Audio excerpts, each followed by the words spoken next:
Good morning.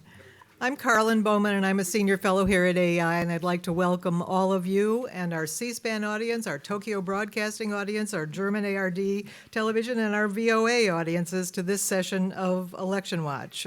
I will be joined today by my extraordinary panel of election analysts, my colleagues from AEI, Michael Barone and Norm Ornstein, our friends John Fortier from the Bipartisan Policy Center, and Henry Olson from the Ethics and Public Policy Center. Yesterday, Indiana held its first competitive and consequential primary in 40 years. Little did we know how consequential it was. This morning, we're going to be discussing the results and what we'll be watching going forward. There are 188 days until the general election, and I should add 13 days until portions of the Megyn Kelly-Trump interviews will air. But I'd like to step back and talk a little bit about what we've learned from the voters thus far. Polls about the general election have some predictive value at this point, but they're much more valuable, obviously, as we get closer to the campaign. Last night, Donald Trump cited a recent Rasmussen poll in which he led Hillary Clinton by 3 points. What he didn't say was that in the 60 most recent polls on Real Clear Politics, he had led her in only 3. Henry Olson will be talking about the soul of the GOP and the Democratic parties in a few minutes, but let me first talk quickly about what we've learned about Republicans and Democratic primary and caucus voters. These numbers have been updated to include the Indiana results. In every state except Iowa, voters in GOP contests have been more conservative than they were in 2008. In every state, voters in Democratic contests have been more liberal than they were in 2008. In Indiana, 67% of voters in the Democratic contest described themselves as liberal. In 2008 there, according to ABC's ace analyst Gary Langer, liberals were 39% of voters there. In every state except Vermont and New Hampshire, a majority or a plurality of voters in Democratic contests have said that the next president should continue Obama's policies. In Vermont and New Hampshire, more voters in those Democratic contests wanted the next president to be more liberal than to continue his policies. Still, in all of these contests, a significant chunk of Democratic voters wanted the next president to be more liberal. In every Democratic contest except one for which we have an exit poll, the economy has been the top issue. In Vermont, not surprisingly, the economy tied with income inequality. Again, on the Democratic side, health care and inequality have been roughly tied for second place in most states. Terrorism ranked behind each of these other issues for Democrats everywhere. In 13 Democratic contests where the Exit Poll Consortium asked the question, voters in Democratic contests said that the economic system favors the rich. In New York and a few other states, voters have been asked about Wall Street. In New York's Democratic contest, 63% said that Wall Street hurts the U.S. economy, only 30% said that it helped. 87% of those voters in New York said that they were worried about the direction of the U.S. economy in the next few years. That's a fairly familiar finding in the polls that have asked the question. Voters in the New York GOP primary also agreed that Wall Street hurts the U.S. economy, but more narrowly. 48% gave that response. On the GOP side, in 18 contests where they've asked the question, between 63 and 78% of those in the Republican contest favored a temporary ban on Muslims who are not U.S. citizens from entering the country. In only 2 of 19 states where the voters in GOP contests were asked about illegal immigration, did majorities favor deporting illegal immigrants working in the United States. In 18 states, solid pluralities or majorities of voters in GOP contests said illegal immigrants should be offered a chance to apply for legal status. In 15 of 16 states where they asked the question, half or more of voters in GOP contests said that they felt betrayed by GOP politicians, and many of them were angry. Cruz won the evangelical vote in 8 of 25 states. Trump won them in the rest, including Indiana, where they were 61% of all voters. Cruz won the votes of very conservative voters in 14 of those 26 states where we have polls. The exit pollsters asked about trade in 7 Democratic contests. With the exception of Ohio, where a majority said it takes away jobs, voters in these Democratic contests were pretty evenly split. They asked about trade in 6 GOP contests. In every case, a majority of voters in GOP contests said that it takes away jobs. In every case, more Republicans than Democrats said trade takes away jobs. Thus far, Hillary has won fewer total votes than she garnered when she lost in 2008. There are some fascinating stories from the exit polls, and we'll have a full run of these results and many more in the June issue of AEI's Political Report, which will come out in late May. I should say at this point to offer a special thanks to Heather Sims and Eleanor O'Neill. Eleanor has been our delegate tracker all throughout this campaign, and she's kept us on top of convention rules.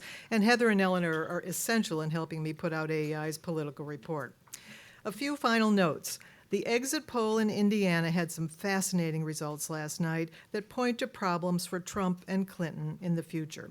26% of voters there who didn't vote for Trump said that they wouldn't support him. 59% of Indiana GOP voters wanted a candidate outside the establishment, a key to Trump's appeal. Yet 24% of Indiana GOP voters said that they would be scared if he won, and 18% concerned.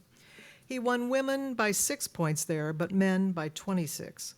The gender gap and the marriage gap will be problems for him in the fall, particularly among white women. Hillary still has a big problem with men. Bernie Sanders did extremely well in Indiana last night among young people. The Indiana poll again pointed to Hillary's weaknesses on honesty and integrity and on compassion, on caring about people like you and me. 3/4 of Democrats said that they expected her to win. That's just a quick summary of some of the interesting highlights from the exit poll, and now I'm going to turn to Michael Barone, and we'd like you to just look back for a moment. How did Trump do it? I looked back to the polls this morning, and in May 2015, a month before he announced he was at 3% in the Republican field. Michael. Well, thank you very much, Carlin. We'll look back, and first we'll start off with the progress of John C. Fremont in winning the first Republican presidential nomination in 1856. Mark Shields was at that convention, so he can remember that for you. I didn't make it till 1860, so it's one of the interesting things here is that we've got, by my definition, a presumptive nominee. That is to say, one who has got a majority of delegates in hand, committed, or is on the way to getting them without visible opposition. The Republican Party has got a presumptive nominee before the Democratic Party. Donald Trump meets that definition. Hillary Clinton doesn't. She certainly will within the next few weeks, barring something utterly unbelievable. But nonetheless, she's still got opposition from Bernie Sanders. She failed to carry Indiana, a state that she carried 8 years ago. So we're going to have to wait, I guess, until June 7th for her to be the presumptive nominee, as Donald Trump is, for the Republican Party. I think one way you can look at the outcome of both parties' races is that both parties would have been better served, at least from the point of view of their traditional leaders, if they had adopted the other party's delegate allocation rules. Well, you laugh. There's some people on both the Democratic and Republican parties that are crying about this. Trump, who spent much of the month of April complaining about rigging the rules and so forth, has been a huge beneficiary of the rules of the Republican Party, which are designed for a party that has a solid core of supporters who would usually find plurality winners of early primaries to be acceptable. That has not been a description of the Republican Party this year, but it enabled Donald Trump to amass a very big delegate lead without winning a majority of voters in any state, any contest between February 1st and April 19th. He got 35% in New Hampshire. That was a big win. 33% in the Maine caucus next door was a loss. He got 32% of the vote in South Carolina. That would have been a loser next door in North Carolina or Virginia. He got 36% was a win in Michigan, but next door in Ohio, 36% was a loss for Donald Trump. So when he gets combined opposition, he has on occasion failed to win the votes, as he did in Ohio against John Kasich or against Ted Cruz in Wisconsin. I think the what we have seen is that in the month of April and the time between April 5th and May 3rd, you have a significant quantum of Republican voters seem to have been turned off by the idea of a contested convention, by the idea of a Cruz-Kasich deal to, emphasize different states, by the idea of the Cruz forces getting delegate support, second ballot delegate support in states where Trump had won or gotten pluralities in the primaries. And you see not only in the northeastern states, the 6 northeastern states that voted April 19 and 26, where Trump gets a majority, for the first time majorities of the vote, but then he does so in Indiana, where he, in contrast to the surrounding states with somewhat similar demographics before that, and I think that represents a clear change in opinion. I see certain eerie similarities between the Trump and Clinton coalitions and the way they've won their nominations, or Clinton is on the way, obviously, to winning the nomination. They've gotten bedrock support from their party's most downscale constituency. Blacks, especially Southern blacks, have provided almost all of the plurality of Hillary Clinton's plurality or majority of the popular vote for her. Non-college educated whites have provided bedrock support for Donald Trump. Both candidates have run badly among people with high degrees of what Robert Putnam or our own Charles Murray calls social connectedness, social capital. Those areas have done very badly for Donald Trump and for Hillary Clinton. Both of them have done very poorly in caucuses, and much worse in caucuses which require a certain amount of participation by the people that are going to bother to go than they've done in primaries. Both Clinton and Trump have run strongest in the Northeast and the South, and have run rather pallidly in the Midwest, obviously with an exception for Trump on Indiana, but have not generally run well in the Midwest or the West.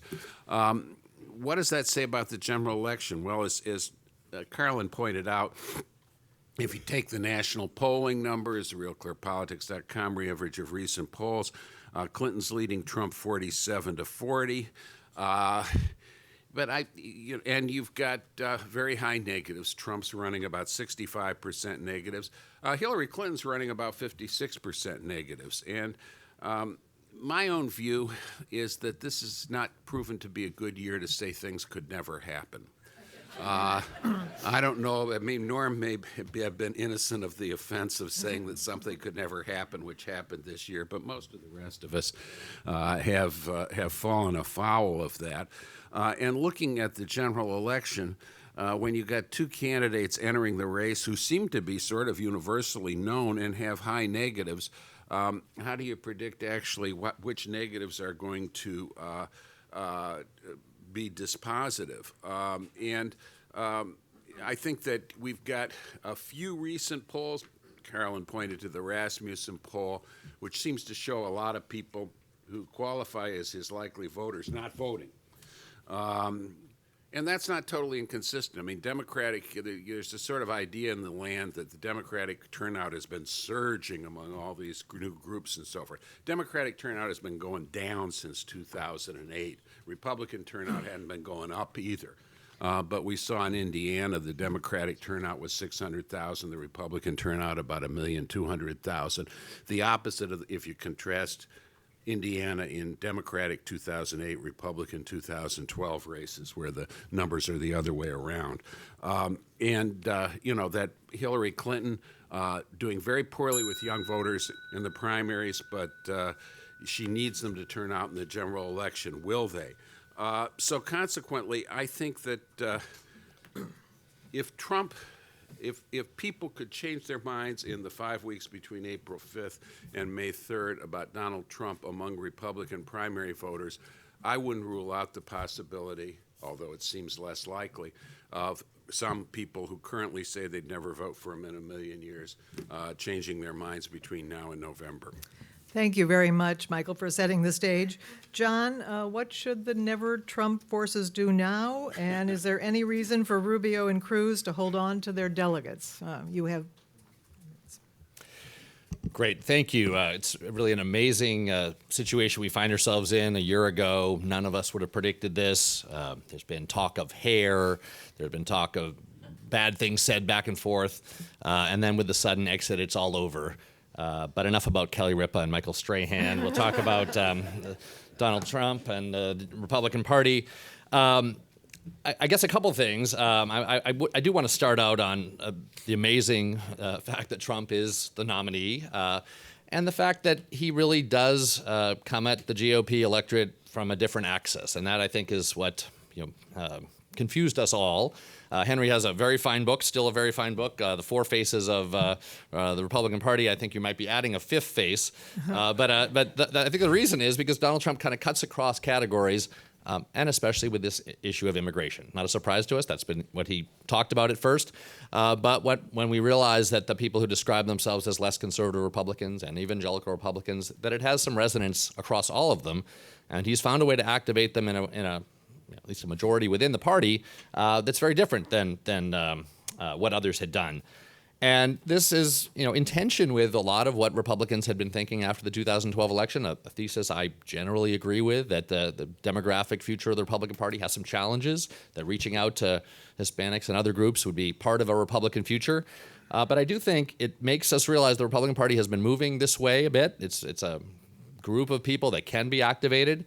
And if you look at Europe, there are all sorts of arrangements in European countries with more parties worried about immigration and more center-right parties either in coalition or playing with each other or having some disagreements. But I think the Republican Party is going to have to wrestle with these things. And it may be that they also have to deal with the demographic problems. But finding a way to look forward, I think, is going to be the issue for Republicans in the longer term.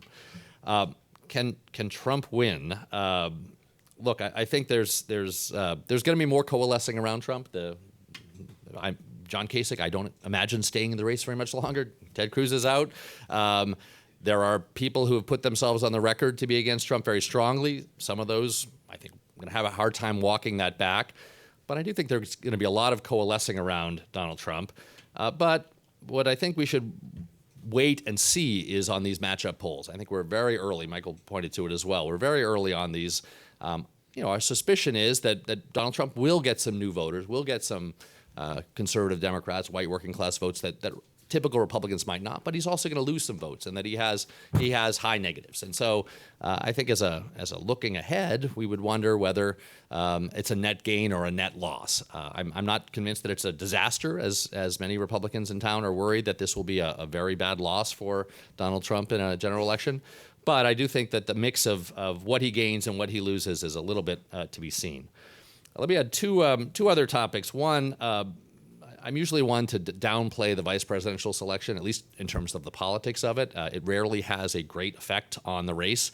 At best, you can usually hope for a state to be helped, maybe a point or two if you're lucky. But I think it's interesting this time, a couple reasons. We at BPC put out a report on vice presidential selection, I think encouraging the candidates to be serious about it and take the time to do it and find somebody who's substantial. But I think there's a couple dangers out there. Hillary Clinton, is she, because she's so experienced, going to look to pick somebody inexperienced? That's not necessarily a good choice. It balances you in a way. A younger figure may look good, but it's still something for governing that might not be ideal. And then I think she's going to have to ask the question of does she make her left or Bernie Sanders supporters happy with her choice? I don't think Elizabeth Warren is going to take that position, but Elizabeth Warren or a Sherrod Brown or someone who leans more left, or does she feel confident enough to pick somebody who's somewhat more in the center of her party? On the Republican side, I don't have an answer to who Donald Trump is going to pick, but I do think that this is an opportunity for him to potentially do some more to unify or to solidify himself within the Republican Party. There's some who will not want to run with him, but I do think that it is an opportunity for him to do that. So we'll leave it at that. And then my last point is on delegate selection. What I originally was going to talk about, convention scenarios and all sorts of things that could have happened, and obviously events have overtaken us here. But I do think in many ways the cat is out of the bag in terms of the small d Democratic character of primaries. I'm not sure if we'll see a big rethinking on both sides of how we select delegates because it depends a little bit on how comfortable the nominees feel and who wins the presidency, what the parties are looking at. But I do think the the very insider processes, the ones that Trump was complaining about, some of the uncommitted delegates or the conventions, or some of the ways in which the actual selection of the delegates goes on in states that many of us didn't pay a lot of attention to. Really, insider campaign people spent a lot of time going to these states and figuring out who these delegates were.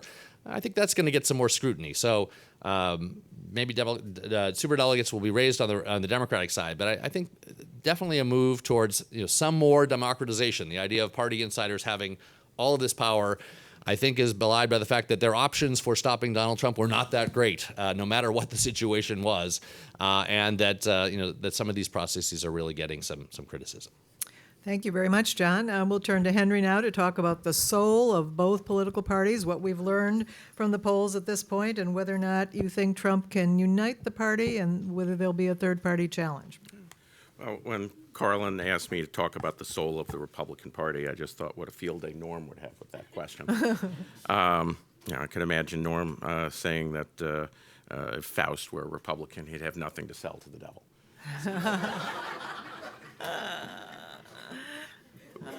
But of course, the devil's already made his appearance in the Republican race in this last. I like to describe the somewhat conservatives as the Republican Party as the faction that preferred John Boehner to the staunch conservative movement conservatives, and John Boehner appears in the week before Ted Cruz's political test of his life and compares him to Lucifer. Lucifer in the flesh, he said, which I understand has prompted Old Scratch to file a defamation suit because who wants to be compared to Ted Cruz? But I think what this has to show is that the Republican Party doesn't suffer from a soul deficit. It suffers from a surfeit. That the Republican Party is suffering not from soullessness or a bad soul, but a multiple personality disorder. And you've got, as in any person who is disordered because of multiple personalities, they cannot coexist in the same body as the body currently understands itself. And unless and until a choice is made by the different factions in the Republican Party that they must try and get along rather than vie for dominance, the Republican Party will continue to descend into disorder and irrelevance. But this is possible, but it's harder than many would like to make it think, because I think what we see, my most recent piece in National Review, in fact, calls the Trump faction the fifth face of the Republican Party, and I go into why it didn't replace the four faces, but just superimposed. As I said, the real estate developer has not renovated the house, but simply added an addition. And these voters ask different questions and want different things than the Republican factions that have been fighting each other for the last 40 years have wanted. But even within the factions that are fighting, there is strong disagreement. And one way to look at it is to look at the Pew most recent typology, which takes and divides the electorate into 8 different groups. And you could very roughly say that what we see in the race right now is 3 of those groups vying for dominance. What Pew called the staunch conservatives, and what they called the business conservatives, and what they called the hard-pressed skeptics. The skeptics being the downscale whites who are largely cottoning to Trump. And in any situation where you have roughly 3 factions, the easiest thing to do is 2-on-1. But then what happens to the third? If you look at the Pew data, the 2-on-1 temptation will be very strong. That on trade and immigration, the staunch conservatives and the hard-pressed skeptics are largely in agreement, and they are in strong disagreement with the business conservatives. This is what Heritage Action for America is proposing as the populist conservative alliance. That's what Mike Needham wrote about recently. I view that as this alliance looks at trade and immigration as gateway drugs to conservatism, that if we give them immigration and trade, they will come over to our side of entitlement cuts and strong tax cuts and robust social conservatism. But the problem is, you look at those voters, they actually don't want those things. And this is where the business conservatives and the staunch conservatives have agreement, is that over 87% of the business conservatives and 90% of the staunch conservatives agree with the question that government's doing too much. hard-pressed skeptics are on the other side. Over a majority think government is doing too little. And that's, in fact, at the heart of the Trump appeal, is not that government needs to shrink and get out of the way, but that the problem with government is it's not standing up for the people it ought to stand up for. The problem of government in the Trumpite view is that government should be serving the average person who deserves something because of their citizenship, and that the government has abandoned citizens in favor of non-citizens. And that's what unites all of the planks that he talks about. I call it in my most recent piece a form of nationalism, but not a virulent, expansionary nationalism. It's a sense that citizenship matters, that being an American entitles you not to a check, but to consideration. And that what the elites of both parties in this view have failed to do is give consideration to the plight of people who are being hurt by policies that elites of both parties have pursued. That makes this group a swing group, which is one reason why I think you've seen turnout in 2008 was up in the Democrats, it's up here. What we see in places like Europe is that the people who eventually settle in right-wing populist parties actually try out the establishment parties first. The UKIP voter typically is somebody who voted Labour in 2005, Tory in 2010, and is now convinced that neither side cares about it. The task for the Republicans going forward is one of, to quote the American Revolution, whether you want to hang together or you want to hang separately. Each of these groups has something more in common with each other than they have with the other groups. But if they don't get along, they will all hang separately because of the natural demographic advantage that the Democratic coalition has. It is impossible to put this group together without incorporating some idea of citizenship and nationality as a central obligating factor. This is not unusual. Every successful conservative party in Europe and in the Anglosphere eventually comes around to the idea that some form of citizenship and nationalism is in fact essential to going from a minority of well-off individualists to a majority that appeals to people throughout the class structure. And this approach also will help us as Republicans deal with the demographic question. Because if one wants to try and appeal to Latinos, one must deal with Latinos as you have them. And they are people who, because of their socioeconomic structure and because of where they come from, expect an active role for government. They do not expect socialism. They do expect that getting government out of the way and letting the private sector work won't help in their benefit. Adopting some form of idea of nationalism and obligatory citizenship as a complement to the existing Republican structure will unite these three groups. It will do what Lincoln did in 1960, putting together people who disagreed with each other on tariffs and on immigration, but could agree that slavery was wrong. It will do what Nixon did after the debacle of 1964, take a modulated approach to what Goldwater raised, discarded the things that divided, included the things that united, and set the Republican Party on a path that, culminating with Reagan, who is independently reaching the same conclusion, made the Republican Party relevant and the dominant party for 36 years. If the Republican Party views this as an opportunity to unite, then the Republican Party will surprise virtually everybody in this town and once again become a dominant, more class-based, more secure party in control than it has been since the Great Depression, which was the last time it adopted a cross-class economic message. If it fails to do this, well, we should expect a Democratic Party that will pursue what it believes its natural course. We should expect a 16 to 20-year reign of the Democratic Party until the Republican Party remakes itself in its image. And we should expect many conservative intellectuals to discover the wonderful seafood of Auckland, New Zealand. Thank you, Henry. Any thoughts about the soul of the Democratic Party? Well, if Faust were a Democrat, the Democrats have their own divisions. I think the soul of the Democratic Party is less acutely in play right now precisely because their divisions have worked out in previous elections, but their day of reckoning is coming as well, which is to say that there are elements in the Democratic Party that, while not within Congress as Rottweiler-ish as the Republicans, to borrow from Norm, are equally irredentist and equally irreconcilable. The sort of people who say that Barack Obama is a sellout, the people who will never be satisfied with anything except purity. That day won't come right now, but that day is coming for the Democrats. Yeah. Henry, thank you very much. Norm, I want you to tell us a little about what the Trump win means for all the down-ballot races. But first, let me ask you about something that Donald Trump said last night. He said that Ted Cruz has a great future. Do you agree?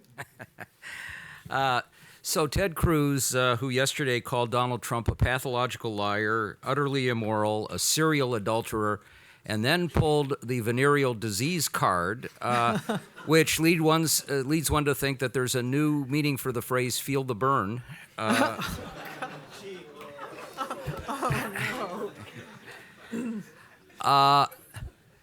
One certainly has to think of what happens if Trump loses, and there's the struggle for the soul of the party that Henry is talking about. And I think you're going to see a number of factions. The fact that Cruz lost so badly in Indiana and had to pull out immediately reduces his traction as the leader of the Goldwater wing, with the theme, of course, that he had pursued before this. We keep losing because we've nominated these moderates like McCain and Romney, and now we nominated a liberal like Trump. But somebody's going to pick up that baton, the Freedom Caucus wing of the party. If Trump loses, and especially if we see this movement, which I think is likely to fall apart, of having an independent candidate, the theory being that if you have a real conservative running out there, at least Republicans will turn out and they'll vote down ballot. If that happens, then Trump is going to say another conspiracy of the elites destroyed me, I would have won otherwise, and the populist forces will have some traction. And the third force, which I think may be the weakest, is the establishment leaders in Congress and in the party as a whole who've failed so badly at this point. And I would say nobody should take any comfort in this kind of struggle. Democracy doesn't work unless you have two vibrant parties who can compete. It's just not a very healthy thing. I will say now you have a Republican Party that is Donald Trump's party, and given his hair, I think maybe they should change the name to the Whig Party. With that, let me just make one observation. Those of you who've listened to my colleagues should compare it to the simplistic and shallow drivel that dominates most cable television dialogue. And I just want to give a shout out to Carlin, to Heather Sims, to Eleanor O'Neill, who work like hell to put these sessions together, put the materials together, and decide what we're going to talk about. We're very proud to be a part of this Election Watch series. So, with that, what's going to happen down ballot? Obviously, this is a really difficult year for Republicans in the Senate. We knew that going in. We know the rhythm of Senate elections. It's who was up 6 years ago. The numbers work very much against Republicans this time. 24 Senate seats, 10 Democrats up. Because of the wave that occurred 6 years ago, that means you've got a lot of Republicans who are naturally vulnerable. They are in blue states. There are 7 of them. And then there are others. And it means the Democrats survived a difficult election, and you're not going to find many vulnerable there. What's happened now with Trump and with the discord inside the Republican Party is that the number of seats that are now in play on the Republican side has expanded. And it's expanded for a number of reasons. It was striking to me yesterday that Mark Salter, who has been a close advisor and aide to John McCain for many decades, co-author of the books, the best-selling books that McCain has done, said, "That's it for me, I'm voting for her." And for John McCain, when you have a Republican candidate who said, waterboarding, that's not enough, that's namby-pamby stuff, we're going to go for real torture, and we're going to kill their families at the same time, this has to be a very difficult moment. And in a state where Arizona itself may well be in play, and you've got a guy who's been around for a long time and has plenty of enemies inside his own party, you have to say Arizona's in play right now. Grassley in Iowa, having taken the stand that he has as chairman of the Judiciary Committee on the Merrick Garland nomination, has seen his support decline significantly, and all of a sudden Iowa's in play. And if you put that together with the seats, as you can see on the chart, those of you in the room have in front of you, where we know which seats are very much in the toss-up category. The open seat in Florida that Marco Rubio is giving up, Mark Kirk's seat in Illinois, Kelly Ayotte in New Hampshire, Rob Portman in Ohio, Pat Toomey in Pennsylvania, Ron Johnson in Wisconsin. You've got a whole lot of seats that could potentially change hands. And on the Democratic side, you only have Nevada, which is Harry Reid's open seat. And given what may well be a very significant uptick in Hispanic turnout there, I think the odds are reasonably good that Democrats take a majority in the Senate. But then we just have to point out that the worm turns very sharply in 2018, as the chart shows. You have 24 Democrats up the next time, a lot of them in very vulnerable places. If Hillary Clinton wins the White House, then there's likely to be, as there almost always is, a set of headwinds for Democrats to begin with. So the Democratic tenure in the majority in the Senate is likely to be a relatively short one. Now, in the House of Representatives, it's striking here. We have a chart that shows all the seats that you could potentially, at least at this point, put in the toss-up category. You always end up with one or two or three that aren't there that end up being upsets. 13 Democrats, 45 Republicans. Now, you look at that, and you could say, all of a sudden, if everything falls apart for Republicans, and I have to say, I'm not sure it's going to work that way, that our politics have become so tribal that in the end, I think we're going to see a lot of people come back. I mean, I'm waiting to see how Ted Cruz makes the pivot from pathological liar to I'm going to support this guy. Their wives could have lunch together. That's right, yes.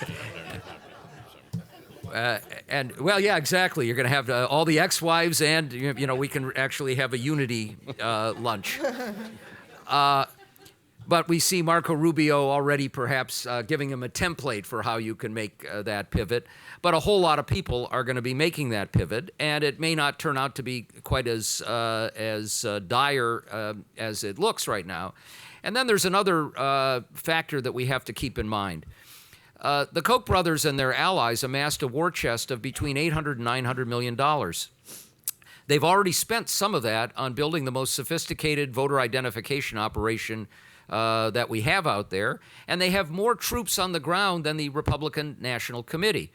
My guess is a whole lot of that money goes into House and Senate races and identifying Republican voters, making sure they turn out at the polls, and telling them in many cases, do whatever you want at the presidential level, just be sure you protect our last lines of defense.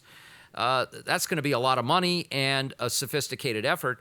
I would say, getting back to Henry's point, it raises another interesting and somewhat troubling element, which is Donald Trump is now going to pick his chairman of the Republican National Committee. He's not going to have complete control over the members of the RNC, most of whom are not going to be terribly warm towards him. And you're going to have ongoing through the fall a struggle for the structure of the party. But in the meantime, you're going to have a parallel structure that's already being built outside.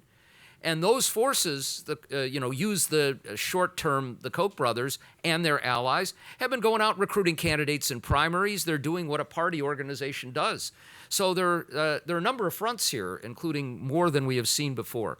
Now, let me just say, if the Democrats somehow pulled off the stunning upset and won a majority in the House, and winning 30 seats is still a very serious uphill battle. And if they win the House and the Senate, anybody who thinks that that will lead to a wave of legislation is missing the boat here. First of all, Democrats win the House. That means they're going to have 20 new or 25 new members who won in districts that are much more Republican. And in the midterms, they're in deep trouble. The idea that they're going to go out on long limbs to vote for sweeping legislation given what we know is the history of members of the House who immediately run scared and run away from their own party, it will be a challenge, and Republicans are going to unite in opposition. And I would add, whether they win the House or don't, if Republicans hold on to their majority, that smaller majority, if you look at the Republican seats that are being vacated and those that are most in jeopardy, they are the remaining somewhat conservative in today's congressional context, which is very conservative generally in a past context. But you put together people like Eric Paulson of Minnesota, Lee Zeldin of New York, Elise Stefanik. These are the people who are going. And the Freedom Caucus forces are going to have a higher proportion and more leverage in the House of Representatives. Paul Ryan, who you'll recall at a Trump rally in Wisconsin near Janesville, had people yelling out Paul Rhino, which tells you about the challenge that the Speaker faces. The idea that the most conservative Speaker by far in the history of the House is viewed by some as a rhino, that he can't get appropriations or a budget through even now, is going to have an easy time of it next time. With all these other challenges, if they lose the White House, means that Congress is going to be a very interesting and not terribly edifying place, whether it's for the next president or for the rest of us. Thank you very much, Norm. That was a terrific summary. I'm going to turn to John in just a second to talk about the governor's races, but Norm mentioned how proud we are of this Election Watch series, and this is a bittersweet moment for Norm and for me because this is the last time we will meet in this room. We've been meeting every 2 years for Election Watch, almost 100 sessions since 1982 in this very room. AEI is moving to 1789 Massachusetts Avenue, so we will have our first session. We're hopeful at this point we'll have our first Election Watch fall session in September in the new building. So this has been a very long run. Of course, Norm and I were children when it started, but it's been a very long run. John, We should note, Carlin, 1789 is not a year we really want to have as a model, but it's a good point. we're stuck with it. Yeah. We get George Washington sworn in as president April 30th. I'm thinking French Revolution myself. Wow. John, the governors. Good. I just have a few words to say about the governors, and then I actually wanted to ask Norm a quick follow-up. So governors, really, there aren't so many governors this year. It's like the class of cicadas. The big classes, and on the other 2 years, there are really only 12 governorships up this year. And most of them many of them are safe. Overall, Republicans have an enormous advantage in the governorships. It's 31 Republicans, 18 Democrats, and 1 independent. But in this class, there are actually only 4 Republicans and 8 Democrats up.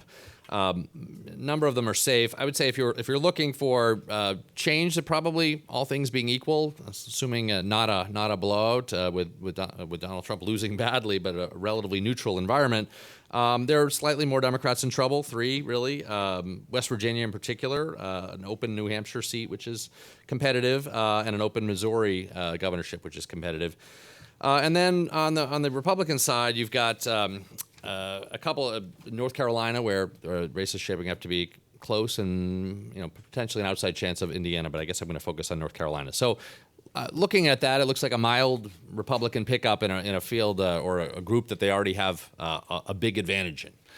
What I did want to ask Norm was, though, on the congressional question, I think we all agree that if there were a big win for Hillary Clinton over Donald Trump, a lot of those seats are just going to fall. But what if Donald Trump does pretty well, whether he wins or not? He's in the race, but he has different characteristics. There are going to be people like Rob Portman and Pat Toomey and Kelly Ayotte, for various reasons, who part of them will want to run towards Trump, and part of them will want to run against them. And what do you say to those people who are going to be conflicted? They might benefit in some ways, but also be troubled by part of the. No, you're absolutely right, and I do think that we're going to find a lot of Republicans who will come back into the fold. It may get closer than it would otherwise be.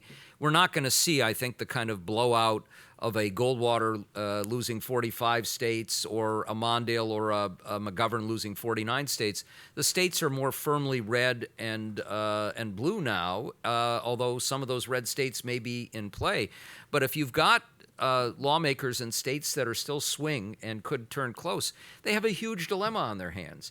And how do you embrace a Trump where in the process you may end up link to him for minority voters or others who might turn out in more substantial numbers.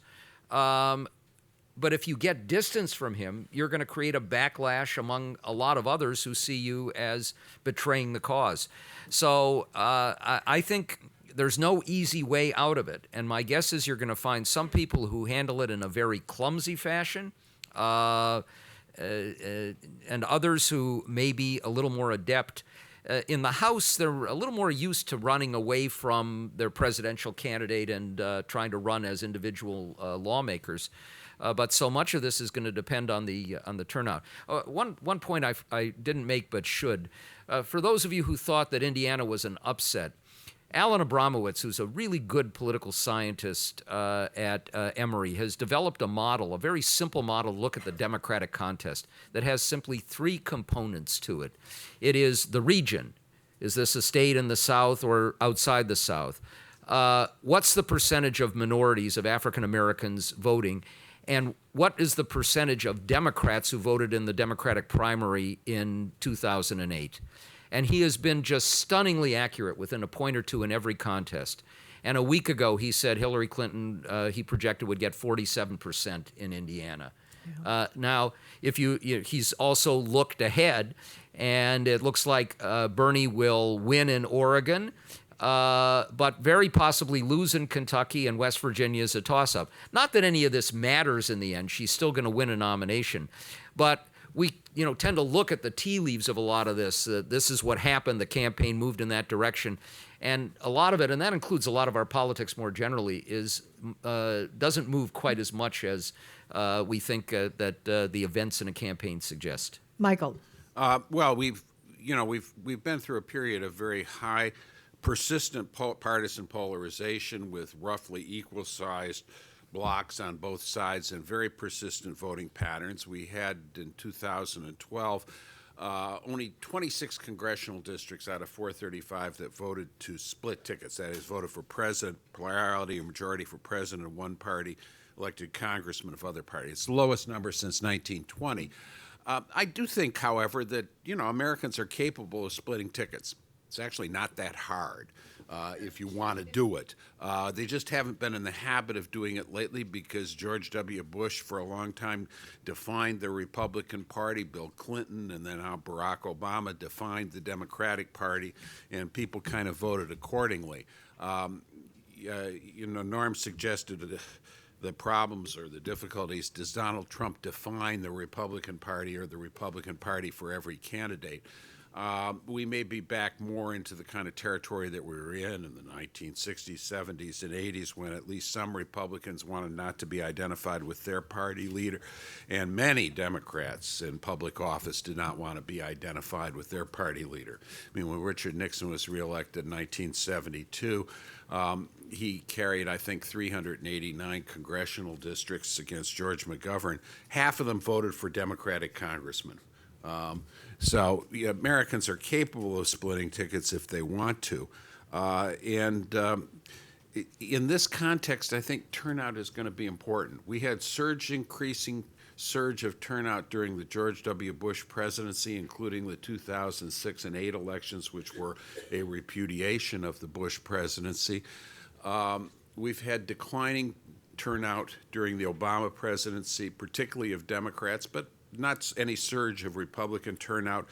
I have been of the view that the fact that the Republican turnout was a lot bigger in the primaries this year and caucuses than Democratic turnout has perhaps some significance for the general election. And others in the 538.com website, for example, have poo-pooed that and said, gee, in 1976 it didn't. I don't think that's relevant. I think it may still have something, but I simply don't feel like I have any confidence. I know how it's going to work out there. And one more point I should have made in my initial presentation. I mentioned the rules working for both parties. If you look at if the Democrats had rules like the Republicans, which include winner-take-all primaries, Hillary Clinton would be ahead in delegates 2-1. The Sanders campaign would have disappeared almost as effectively as the Kasich campaign has disappeared some time ago. Yeah. Henry, you have a quick comment, and then we're going to turn to your questions. With respect to the turnout, I've been looking at purple states' turnout, and with the exception of Ohio, the Democratic, and with also the exception of Pennsylvania, Republican turnout has vastly exceeded Democratic turnout. Obviously, we have 2 competitive races, and if everyone who cast a Republican ballot in the primary cast a Republican ballot in the fall, the Democrats would need to win between 53 and 60% of the remaining voters in order to carry each of those states by 1 vote. And I think that's the promise and the pitfall of the Republican Party, is that, of course, to put that coalition together means to put those 3 factions I talked about together in a coherent way, and the reason why Trump may not win is precisely his inability to do that. But I do think that it indicates where a unified Republican Party could go, which is it would be extremely hard for a Democratic Party to respond when you've got 50% of the general election voters in a state who are actively considering themselves Republicans. We've never dealt with that in our lifetime. All right, now we're going to turn to your questions. I should tell you that CNN has just come out with its first matchup of the Trump-Clinton contest. It's 54 Clinton, 41 Trump, 13 points, a double-digit lead. Questions? We'll start over here. And I should point out that handout was not at your places, but we will have it available for you either outside, and we can email it to anyone, and we'll be updating it throughout the summer. So. Hi, Joshua Mize. Could this be the year that the Libertarian Party breaks 5% and becomes eligible for federal matching funds in the next election? And could that have any long-term consequences? My initial answer is no, and why would libertarians want government money? Okay, other questions? Here, right here. Thank you very much, Larry Checco. We're talking about the soul of the Republican Party here, and it's my opinion, and I may speak for some of us around the table here, that the real issue is the party going to coalesce around this person, or are we going to coalesce around America? I think this is not a condition where we should be the party is second to the country, and I think most of us agree to that. And I would just like to know, most of you said that there was going to be some coalescing around this man, even those who said very negative things about him in the past. What can we say for the party if that becomes the norm? And another question, what should the Never Trump movement be doing now? Well, the party, your point of view is pretty clear from the question. They shouldn't coalesce around Donald Trump. You can certainly make that argument. I think we're going to see. I mean, I think he's going to get less coalescing around him than other Republican candidates have gotten, but I think he will get. I think he will get more than the tenor of your question suggests. We've got people like Bill Kristol, the editor of the Weekly Standard, talking about a third party as a kind of basis on which for Republicans to vote for and to come out and vote for, so that they'll come out and vote for Republican candidates for the Senate and the House and so forth. I think that I suspect not a whole lot is going to come out of that and so forth.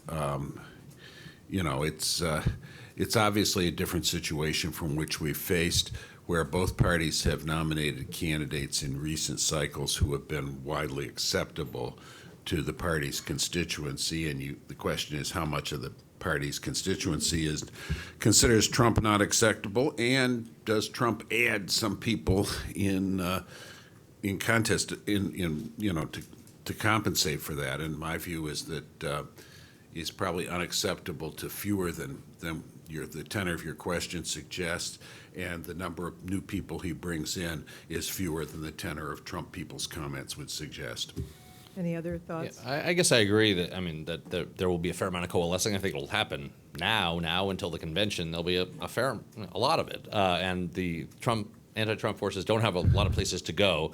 I do think the danger is that several dangers, but if after the convention there's some coalescing, and I don't really put much stake in the matchup polls at this point, but if the matchup polls are in August and September are really showing Trump down by a lot, the lack of enthusiasm in the Republican Party might be very strong. So I don't think there's a great third party option or place for the anti-Trump people to go, and the natural tendency is to come together. But if it's not enough, I think that will show in late summer, early fall. Okay. I think you're going to see a lot of pivoting, and Newt Gingrich, who has said many nice things about Trump and who's on the short list for the vice presidential nomination, has one part of the mantra: we cannot allow Hillary Clinton to transform the Supreme Court into a radical court that will change America for decades. And others are just going to be using the mantra, anything would be better than Hillary Clinton. And my guess is a whole lot of people are going to coalesce around that. There will be some, like Ben Sass, who won't. And that's true of a lot of people outside the political arena. But I would bet that the vast majority are going to fall in line. And then they're going to have to live with the consequences. And, of course, one part of this is when they do the second autopsy, and this time it will be a real dead body, most likely, it'll be back to the same set of issues. How do we expand a base beyond angry, white, working-class voters? And if you have an immigration position that has taken you so far away from that, and a rhetoric that is going to so alienate the growing forces in the electorate, you're in trouble. And that's going to be a battle that will follow, but those who fall in line are going to make it much harder to have that battle won by those who think you need to broaden your base. We have a question in the back, and then we'll move to Mike Gonzalez in the front. Thank you, gentlemen. I was wondering if we could return back to the discussion about split-ticket voters. I think, for example, there was a poll where 15% of Clinton voters in Ohio are still going to vote for Portman. So I was wondering if you could kind of speak to a little bit about, how can the GOP target these split-ticket voters and what the strategy should be involved to kind of mobilize them to vote for GOP senators. Split tickets. Well, if you're running Rob Portman's campaign, you talk about his campaign, his legislation against opioid abuse, which is a real problem in parts of Ohio and southern Ohio. You talk about his record. You do the kind of things that candidates of both parties have done for Senate and Congress over the last 40 years when they sense that their party is not strong or may be unpopular with significant parts of their electorate. You emphasize the specifics of those issues, the character of the candidate, and things of that nature. I mean, voters are capable of splitting tickets. They just haven't felt the need to do so lately. But they, given the choices before us, they may, it's quite possible they'll need more. And I don't think they really need the mechanism of a third party, which is not going to be competitive anyway, to bring out voters to vote for down-ballot people. If they want down-ballot people have earned votes, they'll get them. But one of the challenges, and this is going to be a real challenge for Mitch McConnell, the expectation was that they would have a robust record to run on, and they could say, see, keep us in power, look how we are able to act legislatively. This is a Congress that left without dealing with the Zika virus, which is now becoming a potentially huge epidemic in the country, that left without dealing with Puerto Rico, which now has defaulted on another bond and is in utter turmoil, which has already gone way past the deadline for a budget and which is not going to do a budget, which appears to have difficulty doing a single appropriations bill, and which hasn't acted as a Congress on the opioid legislation. If they can't get much done, then that is a very slender reed, I'm afraid, for people to run on. I think what you'll see is this is unfortunately a party that remains mired in many ways in the past, and you'll see people moving to a repeat of the 1996 campaign when it was clear that Dole was going to lose and Republicans ran, don't give him a blank check. That would be a way to take advantage of Hillary Clinton's very high negatives that you can have your as a voter, you can have your cake and eat it too, put her in the White House, but don't give her a blank check, vote Republican down ballot. Now, I'm going to put 3 questions on the table from this side of the room, and then anyone can answer them. We'll go first to you, and then to Mike Gonzalez, and then to you. Okay. Hi, my question is to Henry. How likely do you think is the possibility of unifying these different factions of the party? And you mentioned immigration and nationalism, but there is one strong message of Trump, which is the anti-trade and anti-globalization message. How we put it together with the business conservative coalition? Thank you. Okay, and Mike Gonzalez right here has a question, and then in the front. Actually, very similar to the question that you just asked on Mike Gonzalez of the Heritage Foundation. Henry, I completely agree with you that a yearning for national identity, I'd say national identity, not nationalism, it's the important thing right now. And I would say that's the inheritance of 8 years of Obama. And that could be the theme around which the different fractions build. But how does that take place? How does the reckoning happen? Let's say if Trump wins, obviously, then the populace will be ascendant and everybody else will have to glom onto them. But let's say Trump loses. How does there's been so much self-recrimination. How does the shakeout look? And maybe, Michael, you want to weigh in on this as well? And this question right in the front. Okay. My name's Joe Freeman. Do you think the Republican leadership in the Senate might reconsider its opposition to Obama's nominee for the Supreme Court now that the alternative is a nominee by Hillary Clinton or Donald Trump, and the possibility of a Democratic Senate doing the confirmation? Okay, 3 good questions. Okay, Anyone? Possibility of unifying the GOP. That's a matter of choice. That I think that if people want to find peace and want to hang together, they will find a way to do so. If they think that it is better to try and continue the warfare to engage and have your faction be dominant under the misguided belief that somehow you can put together a national majority by having only 2 prongs of the stool rather than 3, then we won't unify the GOP. But it's a matter of choice from all the different factions. And I can't say what the probability is of that, but as far as the possibility, I think you have to have a unifying message that focuses around national identity, but not a weak national identity, one that embraces a limited but active role for government to care about people like me. That's essentially what the plea of the Trump voter is that you have not cared about a person like me for decades. And that's always been the weakness of the Republican Party. Republicans do well at saying we care about people, but they have a really hard time saying like me. And when you do that, I think you can put together an appeal. With respect to how do you do this, I think what you need to do is you need to do an immigration policy that's more like Australia and Canada, that says we need immigrants, but we're going to decide who they are and bring them in. Canada has a larger share of foreign-born population than we do, but they do it by choice, and you don't have immigration roiling their issue. Australia's conservatives dealt with immigration by saying if you're a refugee who's coming here by boat to try and land on our territories, you're not going to be admitted to Australia. We will have immigrants by choice, and they too have a very large immigrant population, but it's not one that places the foreigner ahead of the citizen. I think with respect to trade, that what you need to do is stop treating people who are indirectly harmed by trade as collateral damage in the willy-nilly pursuit to globalization. And what that means is a Tony Blair-esque view. We need to support foreign trade, but we need to have accommodations for the people who are dislocated by it. And that means a more robust income support system and attempt to bring people to work.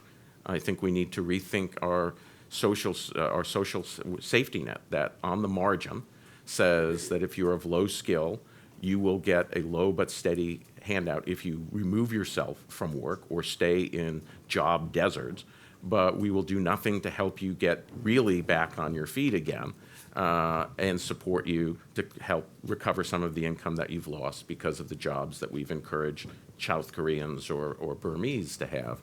A Republican Party that is for trade, but for a serious way of accommodating the people dislocated by trade. A Republican Party that's for the immigrants that we need, but only the immigrants that we need, is one that I think can unite those wings. But it requires choice, and it requires compromise. And that may be something that certain elements of the Republican Party are unwilling to do right now. After the debacle of '64, it was not just the party leaders like Nixon who realized we have to accommodate the Goldwater rights in some way. It was the Goldwater rights who realized that they needed to stop trying to overturn the establishment. And that was when fusionism came into being to incorporate other non-individualistic strains of conservatism. And it's when Buckley moved away from the confrontationist to the most electable conservative model. The It Supreme needs to come Court. from all sides. The Supreme Court, I was going to say on immigration, it will be interesting if the scenario Norm talked about came to pass and Democrats had majorities in both houses of Congress and the presidency, whether they would bring forward immigration legislation, as they did not do when they had votes to pass the so-called comprehensive bill in 2009 and 2010. It would, from a Democratic point of view, you'd have the potential to legalize 3 or 4 million net Democratic votes, and maybe they'd want to do that. Maybe they would be fearful of blowback. And I fear they would not do what I think Henry pointed to do, which I think the country should do, which is have a system emphasizing high-skill immigration like Australia and Canada. On the Supreme Court, Democratic Party here is obviously totally hypocritical. The idea that a Democratic Congress in the 8th year of a Republican president would confirm a Republican appointee to a Democratic-appointed Supreme Court justice is absurd. They would not do that in a million years. And the Republicans aren't going to do it. If Hillary Clinton is elected, and particularly if Democrats get a majority in the Senate, I would expect Judge Garland to be confirmed in December by a Republican Senate, who would have to eat a certain amount of words in order to do that. But I think they would do it. Judge Garland is obviously a highly competent and personally decent sort of judge. He is unlikely to rule the way Republicans would like on a lot of issues. Norm, I I'm gonna- expect you disagree. okay, Yeah. Well, first of all, I think they're in a box right now. If you noticed, Jerry Moran, a very conservative senator from Kansas who's up for re-election, when he said, we ought to hold a hearing, the Club for Growth and Americans for Prosperity and a lot of radio talk show hosts came down hard on him, said, well, maybe it's time for a primary challenge. And the next day it was Jerry Moran saying, not only should we not hold a hearing, but this guy is a dangerous socialist leftist who will take away our guns, and we can't even countenance that. That's a problem. That's a problem that Mitch McConnell has. Having said that, if we get to October and the CNN results are pretty much what we still have, a double-digit lead, it's going to be a debacle. And Republicans are looking out there and believing that very possibly the day after the election, President Obama will say, well, you said the voters should choose, so I'm withdrawing this nomination and we'll let the next president, Hillary Clinton, pick a nominee who will be younger and more liberal. They may well in October, and especially if Chuck Grassley is underwater in Iowa, decide to go ahead and confirm. If not, and if he kept the nomination, I think it may well happen in a lame duck. But what we're also seeing now is Republicans in the Senate saying, having said, let the next president, we should let that go, saying, that doesn't mean we wouldn't filibuster for an extended period of time any nominee from a Hillary Clinton. So we could well end up with a 4-4 Supreme Court for a very significant period of time. And that's a big danger. And what we could have before long, and I could see this playing out through much of 2017, is yet another change in the filibuster rules to move it to a simple majority. I don't think that would happen until we get 8 or 10 months of a filibuster, and that would be unfortunate. Let me actually, I do want to disagree on the Merrick Garland issue with both Norm and Michael. I think it's very unlikely Republicans will go back on this, no matter how badly they're doing and confirming somebody in a lame duck or early on before the election.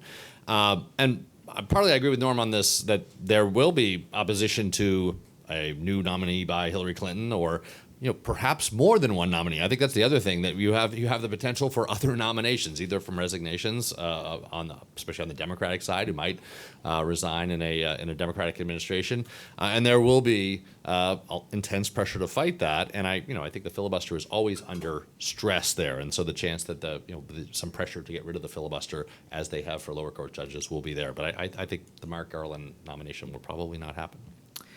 We have time for one more lucky questioner, but in the meantime, let me say Political Corner is going to be having some special events this summer, but in September, this team will be back, and in October, and on the Thursday after the November election, as we usually are. There's one question, I think it was right back, yes, right here, yeah.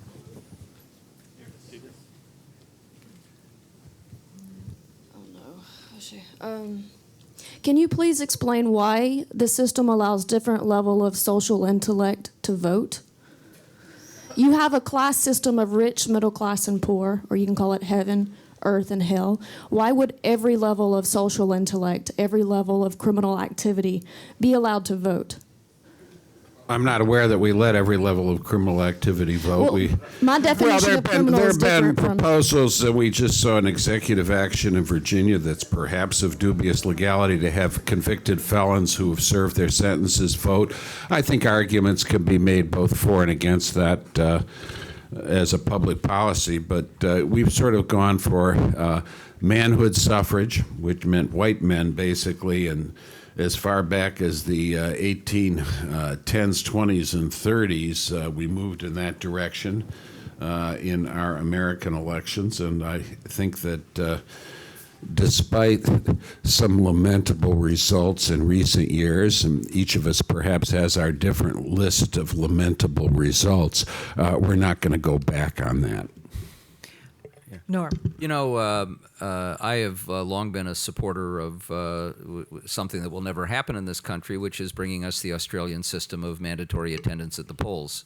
In Australia, you don't have to vote. You can cast a no ballot, vote for none of the above, but you have to show up, and if you don't, you're subject to a small fine. And that brings them 90% turnout or more. Belgium and other countries have this as well.